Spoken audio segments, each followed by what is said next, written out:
Someone commented on one of my videos recently and said that Chicago has 100,000 active gang members. And I've definitely heard this number before, and immediately I thought, that's cap. But it could be correct. So to get to the bottom of it, I kind of looked into the numbers, and the official number given by CPD, which is around 100,000, will put the number of active gang members in the city higher than all of the soldiers in the Navy and Marine Corps reserves combined. And okay, let's talk about this. So in a bad year, like a very active and dangerous year, Chicago experiences 700 murders. And obviously all of them are not gang related. It's a huge city where unsolved crimes happen in every neighborhood. And I will argue the gang members are probably murdered more than anybody else, but 700 is only 0.7% of 100,000. And since every murder is not gang related, that would mean less than 0.7% of gang members die each year. Which is in stark contrast to what most people believe, as there's a common misconception that Chicago is just shooting all day, all night, all over the city. Clearly that's not true. And someone told me I was capping when I said that less than 10% of the city was gang related, since people outside of Chicago would just argue that anyone who lives in the hood is a gang member. But Chicago has a population of 2.7 million. So if there are 100,000 gang members, and this number is correct, that means that only 3% of the city is in gangs. Now take into account what I've said in past videos, that it only takes one psychopath to run up the murder rate in a neighborhood. But 100,000 is still a number that leaves me a bit skeptical. And here's why. Now first off, I'll say that the Chicago police are heavily overworked and probably overstretched. These guys are riding around Chicago with serious PTSD, like you want to see a 1,000-yard stare. Go to Inglewood and look at the first police car that rides past you, and I promise you will get the meanest mug you have ever gotten in your life. Want help? Who? You. Start running, I'm gonna shoot you. Start running. Start running.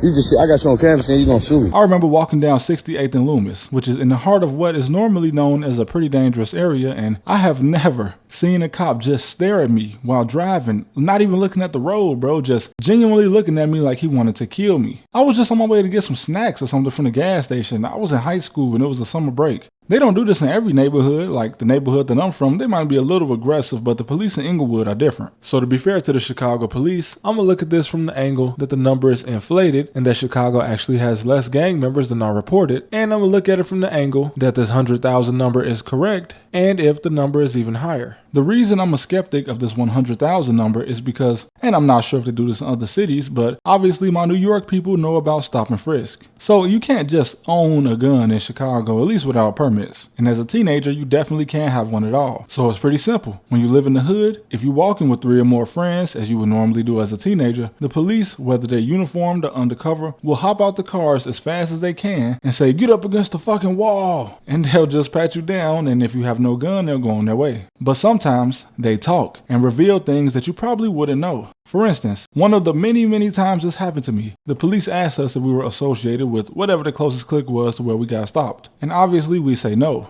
But one time I remember a cop telling us that we were in the gang database as part of a gang that we had no association with. Like the specific clique they told us we were a part of wasn't even our age. It was a group of guys that were a few grades below us and not even people that we had been seen with in public or people that we hung with in private. But since they got our IDs every time they stopped and searched us and we were walking on the block near a known hangout of this certain clique, which is literally just a block, the Chicago police had us all listed as gang members. Just imagine if the FBI actually did their job in the city and brought a RICO against that gang. We would have got picked up too. Like, damn, bro. My mom lives around the corner. I was 17. Where the hell else was I supposed to walk? And ironically, the gang that was our age in that area actually did get picked up on a RICO. And thinking back on this right here just lets me know that the number has to be somewhat inflated. Before the database was shut down, the number of gang members in the database had grown to about 135,000, which means that probably at least 30,000 of those names were actually false. In fact, according to CBS, who covered the shutdown of the database, there were 90 people listed in there that were over 110 years old, so dead people, and some of them were as young as 7. That's crazy. For one, most gang members are teenagers, so you know how to find out who's in a gang? Just look at the social media, bro. It's not like these kids are hiding it. They'll definitely post whatever block they hang out on social media because they're all high school kids, so this is where they spend most of their time anyway. It's not exactly organized crime, and organized crime is clearly too complicated for Chicago because the police lost track of the mob so hard that most of them were able to work in city government and control city assets like garbage trucks, and not to mention illegal gambling. Before Illinois finally legalized gambling because they realized there was nothing they could do about it, I had no idea that it wasn't allowed. Because when I used to walk in bars, underage by the way, there was always a slot machine. Why? Well, because the mob will come in and install a machine for you in return for their piece of the profit, and I've talked about this before in a video. But yeah, the police have a lot on their plate, and people that are not from the city have no idea what statistics coming out of the city even mean because they don't know about the huge grain of salt that it comes with, which is more like a metric ton of salt. And the higher the number of active gang members is, actually reduces the percentage of them that can statistically be murderers. Because again, all it takes is one King Von to ruin a neighborhood. It is very common to have the murder rate of an entire neighborhood to drop after one person dies or goes to jail.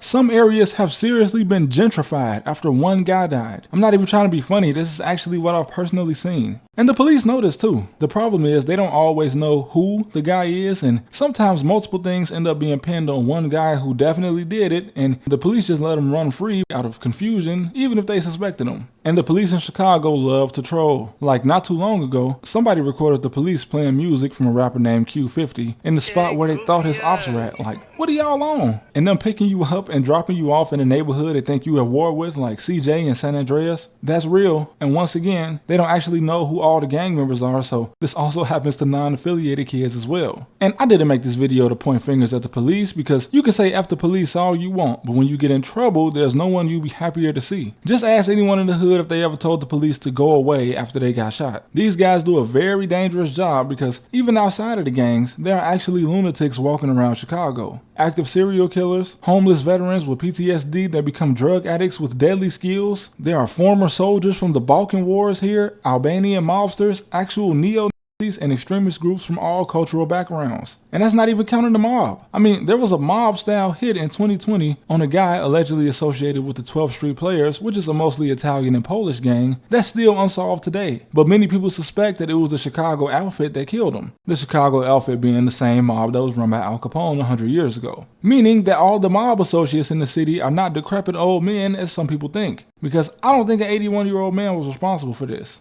Okay, so now we can try the argument that the Chicago police are right and there may actually be at least 100,000 gang members, maybe even more. Now, aside from the gangs that have rappers and interviews on social media, we'd have to take into account the guys that move in secret, guys that the database probably wouldn't account for. So, we have areas of the city that have been strongholds for international gangs. Chinatown, it's been a hotspot for criminal enterprises for over 100 years, including major drug trafficking way back, and a little over a decade ago, the boss of a fraud ring was indicted by the FBI after it was discovered that he not only provided more than 7,000 people with fraudulent documents and fake social security numbers, but these fake documents allowed people, most likely from China, to obtain legal identification in Illinois with the help of at least 200 different bribes he paid to employees of the Secretary of State's office. Now, this man, Junyun Zhang, was the boss of a large and well-connected fraud ring that, in true Chicago fashion, had city and state government in their pocket. And aside from underground illegal casinos, I'm sure that some of this is still going on today. And moving on to a little bit further north in the city, according to the 2023 transcript of a case that ended in a mistrial, Gene Casano and Giacomo Gaglione, who are mob associates in Chicago, have been wiretapped by the FBI since 2016 in an attempt to build cases against the Elmwood Park faction of the Chicago mob, as well as the Grand Avenue Street faction. Not only were these guys accused of extorting, loan sharking, and arranging beatings for people who owed them money, but they were also, of course, involved in illegal gambling rings, as well as getting protection money from a woman who essentially put together Diddy parties on the west side. Jessica Nesbitt is a madam, which essentially means that she manages a fleet of prostitutes, and she even had a client list with 9,000 people in it. And this client list included lawyers, police officers, and government employees. But the paperwork also alleges, like I said, that these mob guys are also into several legitimate businesses as well. And the woman, despite being found guilty, was only sentenced to 2 years of probation, and as usual, the client list just didn't matter. And I don't think Big Gino was beating anyone himself, so there has to be younger guys working under him. But of course there are. There's a hierarchy. Now, like I said, his case ended in a mistrial because that's what the mob does. They beat cases. But if you have a crew that claims a street and y'all beat and extort people while sponsoring what is essentially human trafficking, you're a gang. If you have a stronghold in an area where you operate a huge fraud ring, turning smuggled people into U.S. citizens illegally while bribing the authorities, you are a gang. But there's just no way for the Chicago police to keep track of all of this. So what's my verdict? Honestly, counting every single criminal group and organization, the city might be at 100,000 gang members altogether, if not a little more. But it's important to remember that it's not just as cut and dry as some outsiders believe. This number doesn't mean there's 100,000 teenagers in the hood standing around with guns throwing up gang signs. Chicago is way more diverse than many people know. Chicago is the largest Polish city outside of Poland because remember, there are more Polish speakers in Chicago than there are people in Charleston, South Carolina. There's also more Bulgarians in Illinois than any other state. And in the end, the question of whether the police are hiding statistics or if it's just too much to keep track of, my answer is that it's most likely going to be both of them.